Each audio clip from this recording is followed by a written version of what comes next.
औज़ुबिल्लाहिमिनश्शैतानिर्रजीम बिस्मिल्लाहिर्रहमानिर्रहीम। मुअज़्ज़ज़ नाज़रीन, आपको इस वीडियो में खुशामदीद कहते हैं और उम्मीद करते हैं कि जैसे मेरी तमाम पहली वीडियोस को आप लोगों ने पसंद किया, कमेंट्स बॉक्स में जाके मेरी दिलजोई की, इस वीडियो को भी पसंद करेंगे और ख़ुसूसन नए आने वालों के लिए खुशामदीद वेलकम। और साथ ही रिक्वेस्ट के मेरी वीडियो को लाइक करें, शेयर करें और मेरे चैनल को सब्सक्राइब करें, बेल आइकन को टच करें ताकि मेरी तमाम वीडियोस आप तक बआसानी पहुंच सके।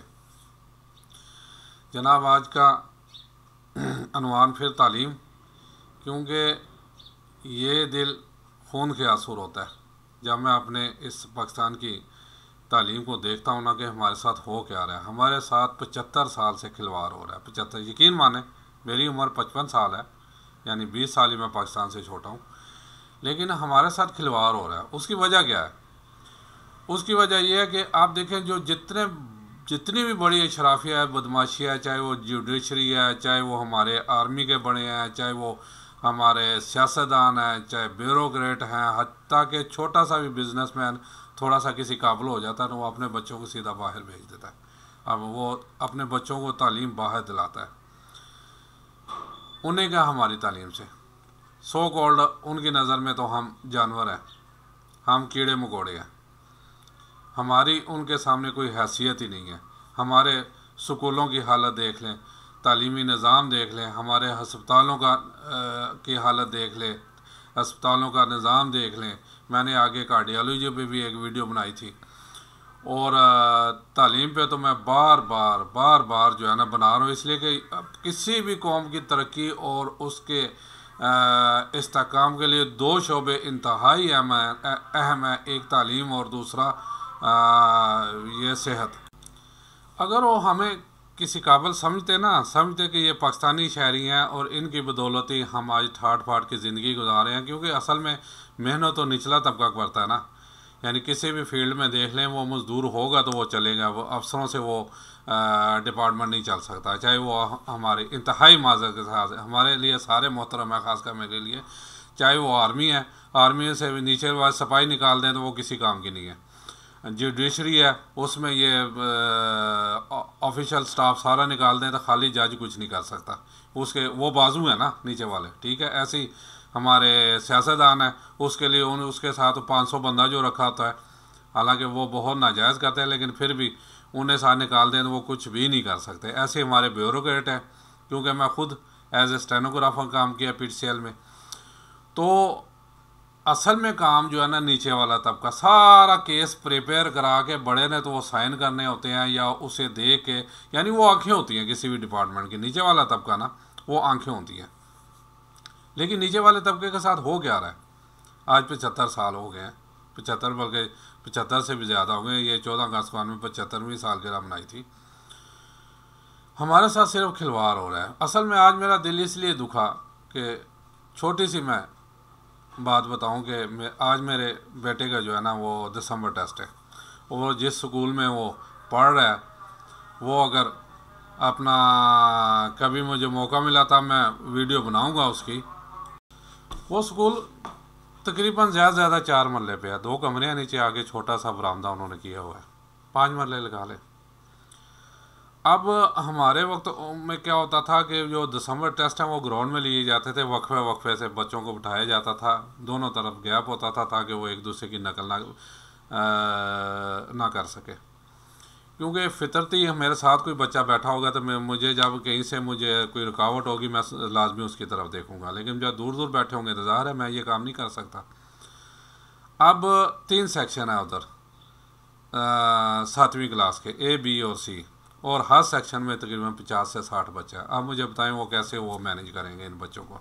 दिसंबर ज़ाहिर है, यानी एक क्लास को उठा के चले बाहर बैठा दिया, थोड़े वो भी थोड़े वक्फे, ज़्यादा वक्फा नहीं कर सकते। फिर भी अब छोटे बेंच होते हैं, उन बेंचों में 3 बच्चे बैठते हैं, एक को बीच में से निकाल भी दें तो एक बच्चे की दूसरे बच्चे के पेपर पे नज़र पड़ सकती है। अगर फिर आप कहें जी बच्चे ने दूसरे बच्चे का पेपर दिया तो वो तो खुद उसे सहूलत मैसर कर रहे हैं, मौका फराम कर रहे हैं कि आप दूसरे बच्चे का पेपर दे सकते हो। हालांकि ये अपना अब ये जब खुद मौका फराम करेंगे तो ज़ाहिर है बच्चा तो फितरतन फिर इधर उधर देखता है। अब उसके साथ ही बेसिकली ये एक शाख है बड़े स्कूल की, वहाँ यानी बड़ा स्कूल है गवर्नमेंट का जैसे होता है, बड़ी ग्राउंड भी बाहर है, उसके ऊपर अगर एक और स्टोरी डाल दी जाए तो इसकी ज़रूरत ही नहीं है छोटे स्कूल की। अब इससे आगे चलें, हमारे तालीमी मेयार क्या है कि एक यानी मैं खुद बताया जैसे कि एज ए स्टेनो काम करता रहा हूँ, यकीन मानिए कि एमए बच्चे, बीए बच्चे जो एमबीए कर रहे हैं, इनमें कॉन्फिडेंस इतना भी नहीं है। एक सिंपल पिटसेल का फॉर्म आप देखेंगे, सिंपल है, नाम, वल्दियत, एड्रेस, वो फिल नहीं कर सकते थे। वो कहते थे अंकल आप ही कर दें।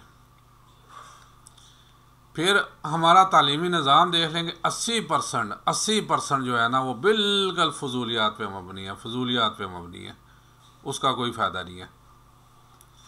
फिर ऊपर से हमारा माशाल्लाह, अब मेरे दोस्त नहीं है, मैं नाम तो नहीं लूँगा, उन्होंने मुझे बताया कि अभी ये पीछे मेरा हाल 15 नवंबर थी शायद, पुलिस में भर्तियों की मैट्रिक मांगते थे।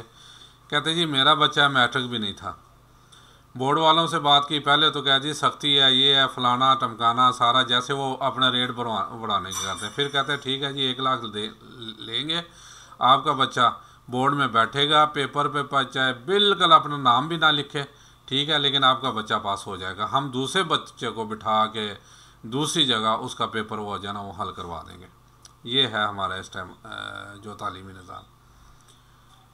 वो मैट्रिक पास भी हो गया, ठीक है, और वो पुलिस में भी हो गया। 3 लाख रुपया उधर से डिमांड हुई, ठीक है जी 3 लाख दे आपको बच्चे में कर देंगे, ये बताया गया। 3 लाख, वो भी वाकफियत बेस पे। अब वो बच्चा जब यानी 3 लाख और 4 लाख दे के भर्ती हुआ है, तो क्या वो रिश्वत नहीं लेगा? बिल्कुल लेगा, क्योंकि वो रिश्वत के थ्रू से भर्ती हुआ है। अब मैं इधर ही जहाँ बच्चा पढ़ता उधर बैठा हुआ था, तो उसके उस्ताद ने मुझे बात बताई, ये दर्जाचा हरम मतलब ये है कि ये चपड़ासी, ये नीचे वाले जो होते हैं, ठीक है ना, टीचरों से नीचे वाले, उनकी भर्तियां आ रही हैं। और एक हमारी कोलीग ही हैं टीचर, वो अपने भाई के लिए कह रही जी मैं 5-6 लाख देने को लिए तैयार हूँ, मेरे भाई को करवा दो। और वो एग्री है, उसकी तालीम खुद कितनी है, एमए।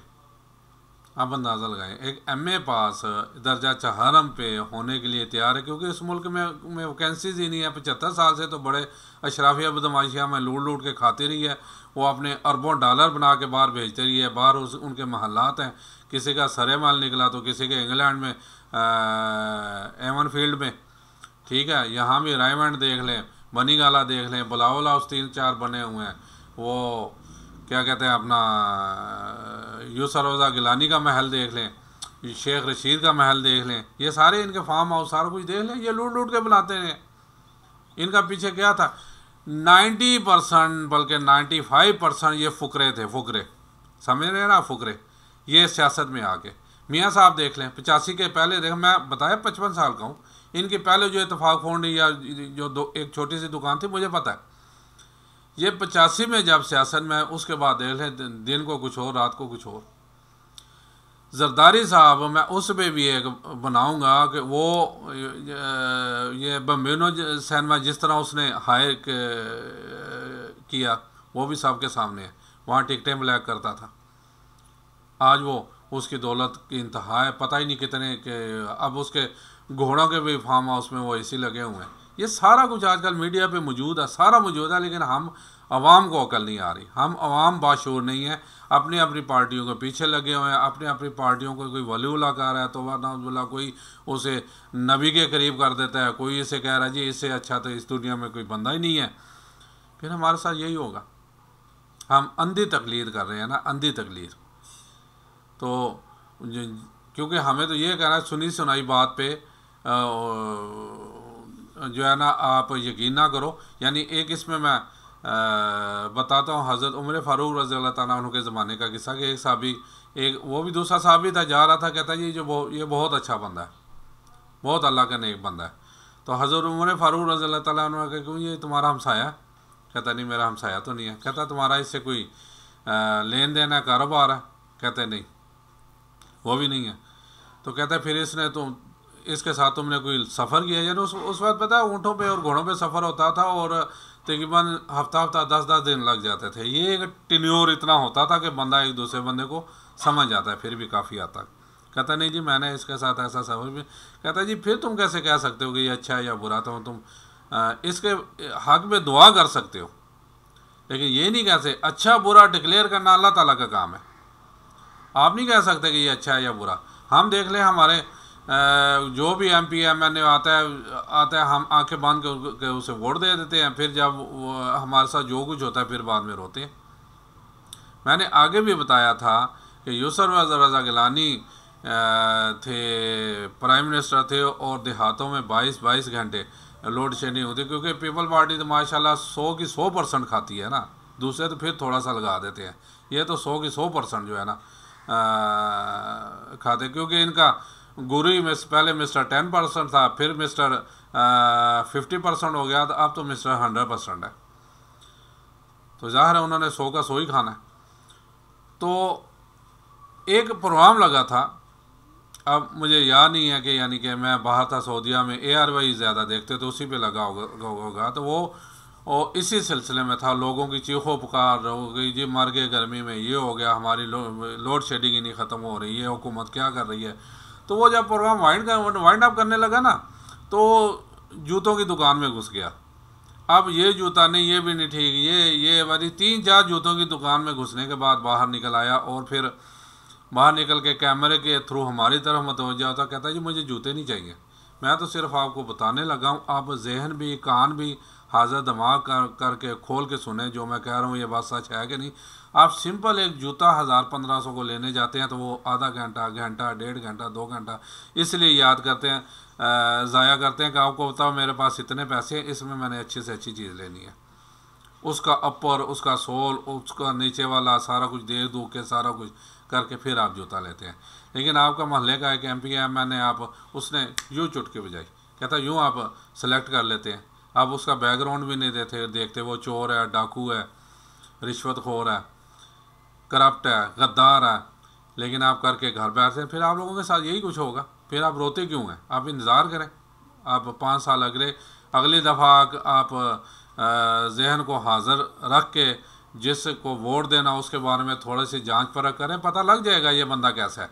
8-10 जो आते हैं उसमें से एक आध आपको मिल जाएगा ऐसा जिसे आप वोट कास्ट कर सकें। और सबसे पहले आप ये पार्टीबाजी छोड़ें। पार्टीबाजी छोड़ेंगे तो इस मुल्क की तरक्की होगी, अगर पार्टीबाजी के पीछे पड़ेंगे तो फिर कुछ भी नहीं होगा। उसने सही बात की थी, बिल्कुल ऐसा ही है। हम आंखें बंद करके या किसी अजीज़ रिश्तेदार के कहने पे या दोस्त के कहने पे या मोहल्ले का चौधरी कहता जी वो यानी वोट पाना है या मोहल्ले के काम लेने ने, हम जाके वोट कास्ट कराते हैं, या पहले तो करते ही नहीं आप, ये भी जुल्म है। वोट कास्ट करना चाहिए। मैं थोड़ा सा अपने मौजूद से हट गया, ये सारी अवेयरनेस हमें किससे तालीम से आएगी, जब हमारा तालीमी निज़ाम ही ठीक नहीं है। खुदारा तालीमी निज़ाम को चेंज करें, ये 80% बीच में जो है ना ये ख़त्म करें। मैंने तो आगे भी सजेशन दी थी, फिर पिछली वीडियो भी जो मैंने बताया, देखें दूसरे मुल्क जिन्होंने तरक्की की, जो हमें कहा गया वो कर रहे हैं। यानी उनके बच्चे 6 साल 3 माह, 6 साल 5 माह, 6 साल 8 माह ये उनकी उम्रें स्कूल में दाखिल करते हैं। और हमारा क्योंकि ये यहाँ भी ये तालीम का एक माफिया है, वो तो कहते हैं जी तुसी लेबर रूम ही असी बना दिता, इत्थे ही आ जाओ, इत्थे ही आके बच्चा पैदा करके तुसी घर चले जाओ, बाकी असी जानिए तुसी महीने के महीने सानू पैसे दे जाना, बच्चा असी आप सामांगे, कोई गल नहीं। और वो भी 24 घंटे के लिए नहीं, वो जो जितना टेन्योर है 8 घंटे या जितना, उसके बाद बच्चा आप नहीं संभालना है, वो पड़ा रहेगा किसी झूले में। तो खुदारा ये सोचे, मैंने आगे कहा था कि 6 साल ही तो कम से कम 5 साल उम्र हो, ठीक है। उसके बाद बहैसियत मुसलमान सबसे अहम चीज़ हमारे पास कुरान पाक है, वो सारा कुछ उसमें लिखा हुआ है। उसे ग्रामर के साथ बच्चों को पढ़ाएं ताकि बच्चों को अरबी ज़बान आए, जो कुरान पाक पढ़े तो पता हो इसमें क्या लिखा है। यकीन माने इन्हीं बच्चों में रिसर्चर भी पैदा हो जाएंगे, साइंटिस्ट भी पैदा हो जाएंगे, अच्छे उस्ताद भी पैदा हो जाएंगे, और कुछ नहीं तो अच्छे इंसान ज़रूर बन जाएंगे जब ये पढ़ेंगे ना। फिर साथ हाँ इंग्लिश, क्योंकि ज़ाहिर है इंटरनेशनल लैंग्वेज है, वो भी उसकी स्पीकिंग क्लास होनी चाहिए। बच्चों को सिखाएं, इंग्लिश पढ़ाएं ना सिखाएं, वो बोलना सीखे। बच्चा बड़ी जल्दी पिक कर जाता है आराम से। फिर साथ उर्दू का कायदा छोटा सा हो, जैसे हमारे ज़माने में होता था, और हिसाब की ये क्या कहते हैं, तकसीम, ज़रब, तफरीक और तकसीम, ये चार जो हमें चाहिए होते हैं मैंने एक आम आदमी को, ये होना चाहिए। ये एक्स वाई, माँ के 5 प्यो की 6, ये हमें कहीं नहीं आता भाई। फार्मूले कहीं नहीं इस्तेमाल होते, ज्योमेट्री कहीं भी इस्तेमाल नहीं होती। साइंस आम बंदे को कुछ नहीं चाहिए होता, साइंस नहीं चाहिए होती।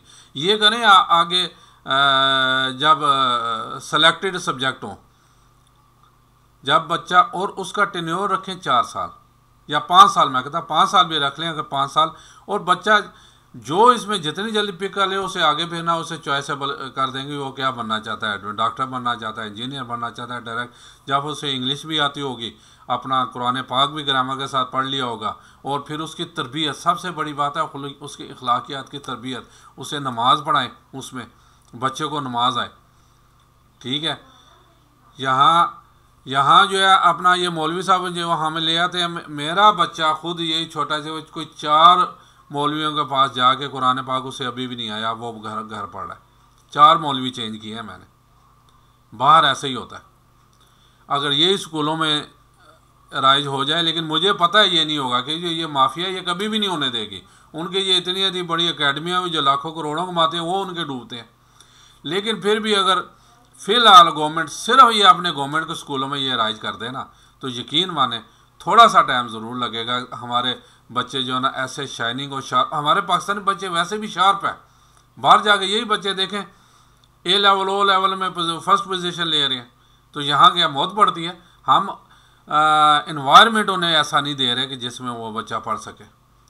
हम वो चाहते ही नहीं। हमसे यहाँ मुराद वो बड़ी अशराफिया बदमाशी है कि हमारे बच्चे जो है ना पढ़ लिख के वो भी कुछ बन जाए। खुदारा इस बारे में सोचिए, कुछ नहीं तो अवाम ही सोचे। बड़े तो सोचना नहीं, उनके तो सारे बच्चे बाहर पढ़ रहे हैं, और जब ये फारो होते हैं अपने ओहदों से, तो वो भी बाहर भाग जाते हैं। देख लें हम, मैंने आजकल वैसे मीडिया का नहीं रहा, ये बाजवा भी भाग जाएगा। पिछले चीफ ऑफ आर्मी स्टाफ किधर है, पिछले चीफ जस्टिस किधर है, पिछले रिटायर्ड बड़े सेक्रेटरी लेवल के किधर हैं, सारे बाहर बैठे हैं, और पेंशन और मराहत यहाँ से ले रहे हैं। यही हमारा आलमिया। हम इस तरफ आते नहीं, इस तरफ सोचते नहीं। खुदारा सोचिए। उम्मीद करता हूँ कि मेरी वीडियो ये पसंद आएगी। कमेंट्स बॉक्स में जाके ज़रूर अपना कमेंट्स दीजिएगा, कैसी लगी वीडियो आपको। इसमें कोई राय देनी हो तो वो भी ज़रूर दीजिएगा। अस्सलाम वालेकुम वरहमतुल्लाहि वबरकातुहू।